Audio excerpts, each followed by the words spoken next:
జీవులు చచ్చిపోయినా, నువ్వు నడుస్తుంటే చనిపోయినా, నువ్వు మాట్లాడుతుంటే చనిపోయినా, నువ్వు తుడిస్తే చనిపోయినా ఆ పాపము నిన్నంటదు. ఎప్పుడు నీకు ఇలా బ్రతకడం వస్తే కేవలం నీకు మీ ఆవిడికి సరిపోయినంత అన్నమే వండుకుని ఒక్క మెతుకు మిగిలిపోతే కొంచెం తగ్గించవలసిందే బియ్యం, కొంచెం తగ్గించవలసిందే నాలిక పీకేసుకుని మెతుకులు లెక్క పెట్టుకుని కొద్దిగా అన్నం మిగిలిపోయింది అనుకోండి, కొద్దిగా ఉంది పెట్టేసుకోండి అంటారు. నేను కొన్ని ఇళ్లలో చూస్తూ ఉంటాను. అది అక్కర్లేకపోయినా సరే ఆయన కూడా ఏం చేస్తాడంటే ఇలా గిన్నె చూసి పోన్లే పెట్టేయి, ఎందుకు వదిలేయడం అంటాడు. అంటే ఈ అన్నం గోకి పెట్టేసి కాస్త మజ్జిగో పులుసో పోసుకొని ట్రేడు పోస్తున్నా తినేసి చేయగడిగేసుకుని వెళ్ళిపోవాలి. ఎందుకంటే అది ఎవరు తినేయకూడదు. అలా బ్రతకకూడదని చెప్పింది శాస్త్రం. నీ ఇంట ఎప్పుడు నువ్వు తిన్నా నీ అన్న పాత్రలో కొంత అన్నం మిగిలిపోవాలి. ఏమో ఎవరికి తెలుసు పరమేశ్వరుడు ఏ రూపంలో నీ గుమ్మం ముందుకొచ్చి నిలబడతాడో ఎవరికి తెలుసు. ఆ వచ్చినప్పుడు నువ్వు ఆ పట్టెడన్నం తీసి పెట్టగలిగితే చాలు, తరిస్తావు. అందుకని ఇలా పెట్టి నువ్వు బ్రతకగలిగితే దానికి మనుష్య యజ్ఞము అని పేరు. చిట్ట చివరిది ఒకటి ఉంటుంది, దానికి భూతయజ్ఞము అంటారు. భూతయజ్ఞము అంటే మనుష్యుడొక్కడికే ఒక లక్షణం ఉంటుంది, మిగిలిన ఏ ప్రాణి ఆ పని చేయదు. ఒక ఎద్దు ఉందనుకోండి, చిన్నతనంలో దూడగా ఉన్నప్పుడు అమ్మ దగ్గర పాలు తాగుతుంది, పెద్దదైపోయింది అనుకోండి ఇక గడ్డి తిని బతుకుతుంది. ఎద్దు ఉందనుకోండి, పులిని చంపేసి పులి చర్మం తీసుకొచ్చి దాని మీద కూర్చోదు ఎద్దు. పులి ఉందనుకోండి, ఎద్దు మాంసం కావాలనుకుంటే ఆకలితో ఉంటే ఎద్దుని చంపేసి మాంసం తినేస్తుంది. అంతేకాని ఎద్దు చేసే పని నేను చేస్తానని చెప్పి బండి కిందకు వచ్చి తాను కాడి పట్టదు పెద్ద పులి. మనుష్యుడు చూడండి, ఓ కుక్కకి కాపలా కాసే లక్షణం ఉంది, ఇంత రొట్టె ముక్క దానికి పారేసి ఆ కుక్కను తీసుకొచ్చి ఇంట్లో కట్టి దాంతో కాపలా కాయించుకుంటాడు. ఓ ఎద్దు ఇది పొలం దున్నుతుంది, దానికి ఓ నాగలి కట్టి పొలం దున్నిస్తాడు. గుర్రం బాగా పరిగెడుతుంది, ఓ బండి కట్టి తను ఓ చోటు నుంచి ఓ చోటుకి వెళ్ళడానికి గుర్రాన్ని వాడుకుంటాడు. ఇది ఆవు, దీని పాలతో అభిషేకం చేస్తే పుణ్యం వస్తుంది, దీని పాలు పిండి అభిషేకం చేసుకుంటాడు. ఇది పిల్లి, ఇది ఇంట్లో ఉంటే ఎలకలు చంపుతుంది, అందుకని కాస్త పాలు అన్నం దానికి బారేసి రాత్రి మేవ మేవ అని తిరిగేట్టు చేస్తాడు. ఎలక బోను పెట్టి చంపేస్తాడు. సృష్టిలో ఎన్ని ఉన్నాయో అన్నిటినీ తన ఆనుకూల్యత కొరకు, తన సుఖం కొరకు వాడుకుంటాడు. నోరు లేని జంతువుల నుండి సమస్తాన్ని, ఒక పులి చర్మం ఉత్తరించి తెచ్చి తానేసి కూర్చుని జపం చేస్తాడు. పులి గోరు ఉత్తరించి తీసుకొచ్చి దాన్ని గొలుసులో వేసి తన మనవడి మెడలో వేస్తాడు. ఏనుగు దాని దంతంతో బొమ్మ చేసి గూట్లో పెడతాడు. చాప నీటిలోకి వెళ్ళి వలైసి పట్టి తీసుకొచ్చి ఉడికించి తను తినేస్తాడు. ఎక్కడో పరిగెడుతున్న కప్ప, ఇందాకనే కదా చెప్పాను, దాన్ని తినేస్తాడు. అసలు సృష్టిలో ఉన్న సమస్త జీవరాశుల్ని ఉపయోగించుకునే ఏకైక ప్రాణి మనుష్యుడు ఒక్కడే. మిగిలిన ఏ ప్రాణి కూడా ఆకలికి తప్ప భోగమునకు ఇంకో రెండో ప్రాణాన్ని వాడదు. రెండవ ప్రాణి యొక్క శరీరాన్ని తన భోగము కొరకు ఏ ప్రాణి సృష్టిలో వాడదో మీరు చూడండి. తన భోగం కొరకు వాడుకోదు. ఒక సింహం ఏనుగుని చంపేసింది అనుకోండి, కేవలం దేనికి చంపేస్తుందంటే దాని ఆకలికి దాని యొక్క కుంభస్థలం మాంసం తింటుంది అంతే. అంతేకాని కుంభస్థలంలో ముత్యాలు తీసి గొలుసు చుట్టి పట్టుకెళ్ళి శివంగికి అయ్యింది అది.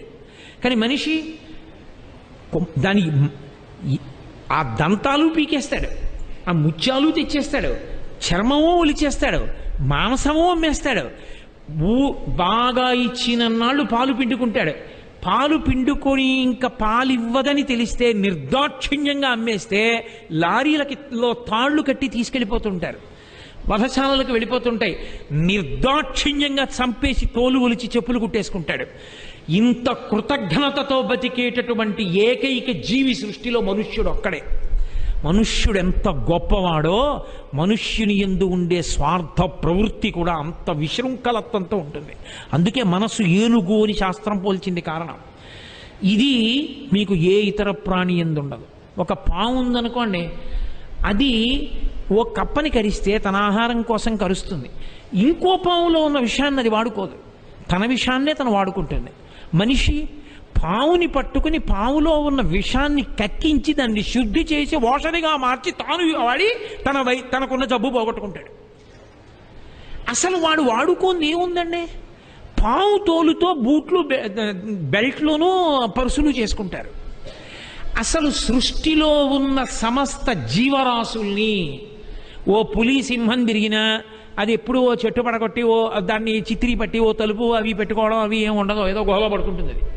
మనం చెట్లన్నీ కొట్టి తీసుకొచ్చేస్తాం, గంధపు చెక్కలన్నీ కొట్టి అరగదీసేసి ఒడ్డుకు పూసేసుకుంటాం. మనం వాడుకోని జంతువు లేదు లోకంలో. చాలా జంతువుల్ని అసలు మాంసంగా తినడానికి ఉపయోగిస్తాం, చాలా జంతువుల్ని నిర్దాక్షిణ్యంగా వధించేస్తాం. ఈ పాపం దేనికి పోయిందని అడిగారు. బలి చేత పోతుంది అన్నారు. బలి అన్న మాటకు అర్థం ఏమిటో తెలుసా? మళ్ళీ చంపేయడం అని కాదు. బలి అన్న మాటకు అర్థం అమంత్రకంగా దైవయజ్ఞం చేసినప్పుడు అగ్నిహోత్రంలో స్వాహ అంటూ ఈశ్వరుణ్ణి పిలిచి ఇవ్వాలి ఆ చెరువు, ఆ వండినటువంటి అన్నం. బలి పెడితే అర్థం ఏమిటంటే మంత్రం ఉండదు, తీసుకెళ్ళి చేత్తో అక్కడ పెట్టేస్తాడు. ఇలా చేత్తో పిడచ చేసి కూడా పెట్టేయచ్చు. ఎందుకని? పిడచ చేసి పక్క విస్తట్లో పెట్టడాన్ని కూడా శాస్త్రం అంగీకరించాలి. పిడచ కట్టి పెట్టకూడదు. మీ విస్తరి చివర కొంతమంది ఏదో ఆకరణ కాకులకి వేస్తామని పిల్లులకి వేస్తామని పెడతారు, మంచిదే. పిడచ కట్టి పెట్టకూడదు. ఎందుకో తెలుసా? పిడచ కట్టి పెడితే నిత్యం దద్దినం పెట్టినట్టు ఇంట్లో. పిడచలు పెట్టాడండి అంటారు. కాస్త అన్నం వేళ్లతో ఎత్తి పెట్టాలంతే విస్తరి చివర. అది కూడా అసలు అలా అక్కర్లేదు. నీ విస్తట్లో వడ్డించిన దాన్ని తీసి అలా ఏం పెట్టక్కర్లేదు. ఇల్లు నీది, ఇంటి యజమానివి నువ్వు. నీ ఇంట వ్యవస్థ ఉండాలి. కొంత అన్నం అలా మిగలాలంతే. నువ్వు అన్నం తిన్నావు, కాసేపు వెళ్ళి నిలబడి చూడాలి, ఏదో ఒక ప్రాణి కనపడుతుంది ఆకలితో. ఆకలి లేని ప్రాణి ఉండదు, ఏదో ఒక ప్రాణి. అది పంది కావచ్చు, నీకు అనవసరం. నీ ఇంట 4 దానిమ్మ పళ్ళు ఉన్నాయి, నువ్వే తినక్కర్లేదు. ఒక్క దానిమ్మ పండు అలా పడేస్తే ఆ పంది దానిమ్మ పండు తినేసేటప్పుడు పొందేటటువంటి ఆనందం చూడాలి. నేను ఇలా అన్నానని మీరు మరోలా అనుకోకండి, సోత్కర్షగా చెప్తున్నాడు వీళ్ళని అనుకోకండి. మా ఇంటి దగ్గర పందులు తిరుగుతుంటాయి, నేను మామిడి పళ్ళు వేస్తుంటాను వాటికి. మనం తినడం మంచిదే, కానీ అసలు అవి పాపం ఎప్పుడూ అక్కర్లేనివి తినడమే తప్ప దాన్ని జన్మాంతరంలో దానికి పిలిచి ఈ పండు తిను అని పెట్టేవాడు ఎవరు, ఈ కాయ తిను అనేవాడు పెడతాడరా. దీనికి మామిడి పండు పెడితే ఏం చేస్తుందో చూద్దామని ఓసారి మొట్టమొదట ఓ పందికి మామిడి పండు పెట్టాను. పెడితే అది ఇంత పెద్ద మామిడి పండు. ఆ పెట్టేది ఏదో దిక్కుమాల మామిడి పండు పెట్టడం నాకు ఇష్టం లేదు, పెద్ద బంగిరిపిల్లి మామిడి పండు పెట్టా. అది దవడలు తెరిచి ఇలా కొరికి పైకెత్తింది. ఎత్తితే రసం కిందకి కారింది. నేను తెల్లబోయాను. ఎక్కడో తెలుసా అండి? అది అలా ఎత్తి పట్టుకుని పరిగెత్తింది. పరిగెత్తి ఒక ప్లాస్టిక్ కవర్ ఒకటి కింద పడిపోయి ఉంటే ఆ కవర్ దగ్గరికి వెళ్ళి పట్టుకుని తింది. ఆ రసం అంతా కవర్ మీద పడింది, నాలుకతో నాకేసింది. తర్వాత అంటే రసం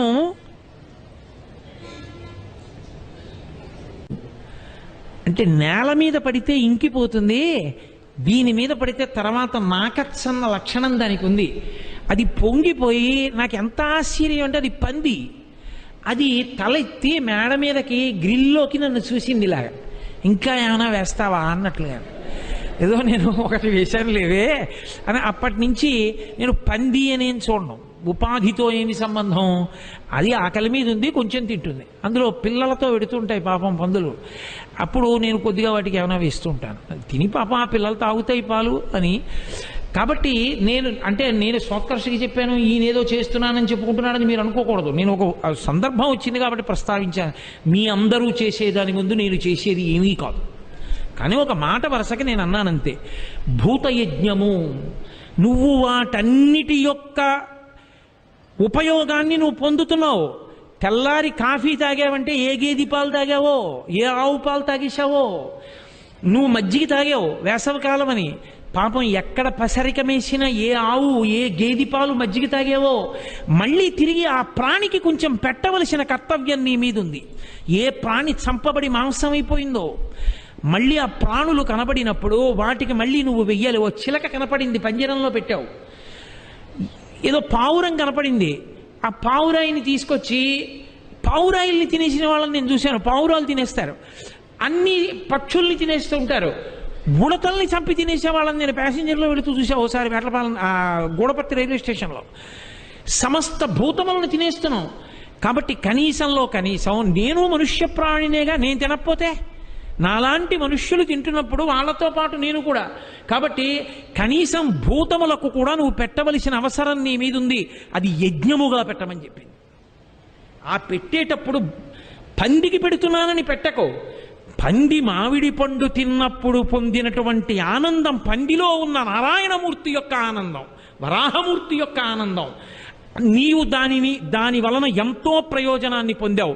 నిజంగా ఏ పట్టణంలో ఏ మున్సిపాలిటీ చెయ్యలేనంత ఉపకారం చేసే ప్రాణులు రెండే, కాకి పంది. అవి రెండు ఎంత ఉపకారం చేస్తాయో. వానాకాలం వస్తే ఎన్ని చిమ్మెట్టలు పడిపోతాయో రోడ్డు మీద, కాకులు అరగంటలో శుభ్రం చేసేస్తాయి, ఎవ్వరూ పిలవక్కర్లేదు. ఆఖరికి ఇలా తీసి ఇలా పడేసిన దాన్ని కూడా ముక్కుతో పైకెత్తేస్తుంది. అది తీయనిది, అది తిననిది ఉండదు, అంత పరిశుభ్రం చేస్తోంది. నేను ప్రోత్సహించానని కాదు నా ఉద్దేశం. పంది అంత అశుద్ధమైన పదార్థములను తిని శుభ్రం చేస్తుంది. అయినప్పుడు నువ్వు వాటి వలన ప్రయోజనం పొందుతున్నావు. నువ్వు పడుకుని ఉండొచ్చు, నువ్వు పెంచకపోవచ్చు, కానీ వీధిలో తిరిగే కుక్క నీ ఇంటి గేటు తీసి లోపలికి వస్తున్న వాడిని చూసి మొరుగుతుంది. నువ్వెన్నడూ దానికి రొట్టె ముక్క పెట్టలేదు, కానీ అది మొరుగుతుంది. దానికి తెలుసు ఈ ఇంట్లోకి వెళ్ళి ఎవరో ఏదో ఎక్కుతున్నారు, గోడ ఎక్కుతున్నారని దరిచింది. నువ్వొక్క రొట్టె ముక్క దానికి పెట్టలా, కానీ అది నీ ఐశ్వర్యాన్ని కాపాడడానికి రాత్రి మురిగింది. ఆ దొంగ దిగి పారిపోయాడు. కనీసం అది మర్నాడు వచ్చి, ఏమండి మీ గోడ ఎక్కుతుంటే నేను అరిచానండి రాత్రి, లేకపోతే మీ ఐశ్వర్యం ఉండేది కాదని కూడా నీకు చెప్పదు. దానికి చెప్పడం రాదు. అలా ఎక్కడ ఎంతమందిని ఎన్ని రక్షించాయో ఆ కృతజ్ఞతాభావంతో పరమ ప్రేమతో నువ్వు దానికి కొంత పదార్థాన్ని పెట్టాలి. అలా పెడితే భూతయజ్ఞము, అలా పెట్టకపోతే కృతజ్ఞుడవు. అప్పుడు ఈ పాపాలన్నీ నీ ఖాతాలో వేస్తాడు. అలా కాకుండా ఈ 5 యజ్ఞములు ఎవరు చేస్తున్నాడో వాడికి పాపము సంక్రమించదన్నారు. వాడు నడిస్తే, వాడు మాట్లాడితే, వాడు కూర్చుంటే, వాడు వాహనం మీద పెడితే, వాడు వంట చేసుకుంటే, ఇల్లు తుడుచుకుంటే, తడిగుడ్డ వేస్తే, దంపితే, రుబ్బితే, పొయ్యి మీద వండితే, కత్తిపీటతో కోస్తే, వాడి ఇంట జరిగిన హింసకి వాడు బాధ్యుడు కాడో. వాడు దానికి ప్రత్యామ్నాయంగా 5 యజ్ఞములు చేస్తున్నాడు. ఇది చెయ్యకుండా వాడికి బతుకులేదు. అహింస పరమో ధర్మ. అసలు నువ్వు హింస చేయకూడదన్నారనుకోండి, ఎలా బతుకుతారు? ఎలా కుదురుతుంది? కాబట్టి సనాతన ధర్మమునందు అహింస ప్రథమం పుష్పం, మొదటి పుష్పం ఇది అన్నప్పుడు భావన దేని చేత? ఈ పువ్వు నిరంతరం విష్ణువుని పూజిస్తూ ఉంటుంది, ఎప్పుడూ విష్ణువుకి దగ్గరైపోతుంటావు. ఎందుకని? నీ బాధ ఏదో అది దానిలోని బాధ. అరే నేను ఉపకారం పొందాను, వాటి వల్ల నేనేం ఉత్తినే పెట్టట్లేదు, ఎంతో ఉపకారం పొందింది మనుష్య జాతి వాటి వల్ల. కాబట్టి నేను వాటికి మళ్ళీ తిరిగి కొంత ఇవ్వవలసి ఉంది, నా కర్తవ్యం ఉంది, దానికి పెట్టవలసిన కర్తవ్యం, అందుకు పెడుతున్నాను. ఈ భావన నీకు కలిగిన నాడు నిష్కారణంగా నువ్వు చెనకలేవు ఏ ప్రాణిని. అది కాయిక హింస. అయితే శాస్త్రంలో గొప్పతనం ఎక్కడుందంటే, సనాతన ధర్మంలో ధర్మమునకు హింసని అంగీకరించారు. ధర్మమునకు హింస అంటే, ప్రభుత్వం అనేక హత్యలు చేసినటువంటి ఒక వ్యక్తిని పట్టుకుని కారాగారంలో పెట్టింది. ఇప్పుడు ప్రభుత్వానికి తప్పు వచ్చిందా? వాడిని కారాగారంలో పెట్టింది, కొట్టింది. తప్ప ప్రభుత్వాన్ని? ఏమీ తప్పు లేదు. ఎందుకని అంటే వాడిని విడిచిపెట్టేస్తే, అయ్యో పాపం అలా కొట్టేస్తే ఎలాగండి అన్నారనుకోండి, ఈ లోకం ఎలా బతుకుతుంది? కాబట్టి ఆయన్ని తీసుకెళ్లి కారాగారంలో పెట్టినా, 4 దెబ్బలు కొట్టినా తప్పే లేదు. న్యాయమూర్తి ఉన్నాడు, ఆఖరి ఊపిరి ఆగిపోయే వరకు ఉరి తీయండి అని రాశాడు శాసనం, తీర్పు. ఇప్పుడు ఆయనకి మనిషిని చంపించిన పాపం వస్తుందా? రాదు. తలారివాణ్ణి ఉరి తీశాడు, పాపం వచ్చిందా? రాదు. యుద్ధ భూమిలో దేశ సరిహద్దుల యందు సైనికులు నిలబడ్డారు, ఇతర దేశముల వాళ్ళు చొరబడుతున్నప్పుడు తుపాకులతో కాల్చి చంపేశారు. అప్పుడు వాళ్ళకి పాపం వస్తుందా? రాదు. శాస్త్రం అంగీకరించాలా ఇవి పాపాలని, ఇవి పాపములు కావు అని చెప్పిందంతే. నీ దేశ రక్షణ నీ కర్తవ్యం. బలహీనుడైన వాణ్ణి రక్షించడానికి క్షత్రియుడు యుద్ధభూమిలో చచ్చిపోతే వీరస్వర్గం ఇచ్చారు. అందుకే తప్ప నా మతం కొరకు అని ఇతర మతం వాళ్ళని చంపమని మాత్రం చెప్పలేదు. నా ధర్మము కొరకు, నా ధర్మము కోసం, నా దేశం కోసం, నా దేశాన్ని నేను రక్షించుకోవాలి. అందుకని అన్య దేశాల దాడుల నుంచి రక్షించాడు. బలహీనుణ్ణి రక్షించడానికి బలహీనుడు పూనుకున్నాడు. ధర్మం అంది శాస్త్రం. అందుకని అవి హింసలోకి వస్తాయా? అది హింసలోకి శాస్త్రం తీసుకోలేదు, దాన్ని హింసగా ఒప్పుకోలేదు. మనం అంగీకరించినా అంగీకరించకపోయినా నేను ఒక వైదికమైన ప్రవచనం చేసేటప్పుడు ఉన్నట్టు నేను మాట్లాడవలసి ఉంటుంది. ఒక యజ్ఞం జరిగేటప్పుడు పశు విసర్జనమును చేస్తే అది హింస అంటే వేదము దాన్ని హింసగా అంగీకరించలేదు. ఎందుచేత అంటే ప్రాణి ఉత్తమగతులకు వెళ్ళిపోయింది అని చెప్పింది. నువ్వు చంపకపోయిన జీవుడు తరువాత ఎన్నో శరీరాలు మారాలి, కానీ యజ్ఞమునందు వాడబడినటువంటి పశువు మాత్రం ఉత్తమ జన్మకి వెళ్ళిపోయింది అంది. కాబట్టి వేదమునందు ప్రమాణము చేత దాన్ని హింసగా అంగీకరించలేదు. కాబట్టి ఇవన్నీ కూడా గృహస్థుకి సంబంధించినంత వరకు హింస కావు. ఎందుకని?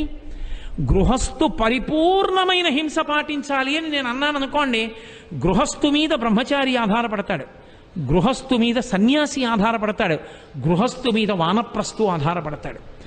మరి అలా ఆధారపడి ఉన్నప్పుడు గృహస్థు అహింసా పరమోధర్మ, అసలు నేను హింస చెయ్యను అని కూర్చున్నాడు అనుకోండి కదలకుండా, సన్యాసికి అన్నం ఎక్కడిది, బ్రహ్మచారికి అన్నం ఎక్కడిది, వానప్రస్థుకి అన్నం ఎక్కడిది?